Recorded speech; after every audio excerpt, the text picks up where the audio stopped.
Bonsoir. Verra-t-on des trains, des avions de bombardiers en Iran dans un avenir rapproché? La direction de l'entreprise a établi des contacts avec les transporteurs iraniens qui auront besoin de 400 nouveaux avions pour renouveler leur flotte. La levée des sanctions internationales va ouvrir la porte à de nouvelles opportunités d'affaires, mais Bombardier est loin d'être la seule entreprise à s'intéresser au marché iranien.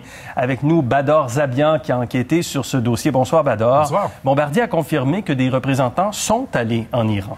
Oui, donc ce que Radio-Canada a appris dans un premier temps, c'est que des représentants de Bombardier sont allés en Iran récemment, à au moins une reprise, qui a eu une réunion entre les représentants des principales compagnies aériennes iraniennes, les représentants de Bombardier et ceux qui représentent les autorités civiles iraniennes, des autorités qui régulent l'aviation civile, qui réglementent l'aviation civile iranienne. Officiellement, Bombardier nous dit que oui, l'Iran, c'est un marché potentiel pour leurs trains et leurs avions, et qu'au cours des derniers mois, effectivement, il y a des représentants qui sont allés en Iran, mais que Bombardier respecte scrupuleusement les sanctions internationales. Bon, alors si Bombardier respecte ces sanctions, ça veut dire que Bombardier ne peut pas vendre tout de suite ses avions, très certainement. Non, alors je vous explique. Il y a des sanctions depuis 2006 du Conseil de sécurité de l'ONU. Depuis 2010, le Canada a imposé ses propres sanctions, et il y a un accord donc, qui a eu lieu entre l'Iran et les grandes puissances en juillet 2015 sur le dossier nucléaire. On prévoit que les sanctions internationales vont être progressivement levées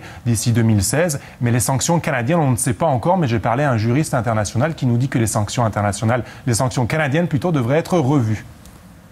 Le gouvernement Harper motivait les sanctions économiques justement en précisant qu'on doit amener l'Iran à négocier avec ces pays du Conseil de sécurité plus l'Allemagne. Et maintenant que c'est fait, depuis le 14 juillet 2015, il faut quand même réfléchir un peu sur le type de sanctions que nous avons actuellement au niveau du Canada envers l'Iran. Bon, même si les sanctions devaient tomber, est-ce qu'on sait si les Iraniens ont un intérêt pour la C-Series? Ce qu'on a appris, c'est qu'il y a eu des discussions entre Bombardier et au moins 2 compagnies iraniennes. Il y avait un certain intérêt pour la C-Series. Et la C-Series, c'est un avion qui convient très bien aux besoins des compagnies iraniennes. J'ai parlé à Mehran Ebrahimi de l'UQAM, je vais vous laisser l'écouter.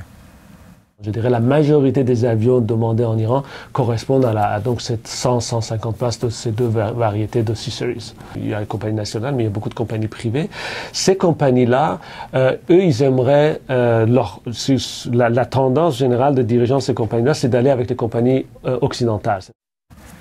Et aujourd'hui, le président Rouhani, le président iranien, a dit que l'Iran pourrait acheter des Airbus, s'intéresser aux Airbus, mais sans fermer la porte aux autres compagnies. Donc la concurrence est rude, mais il y a des opportunités d'affaires pour Bombardier. Le président Rouhani qui sera en France d'ailleurs en visite officielle la semaine prochaine. Ouais.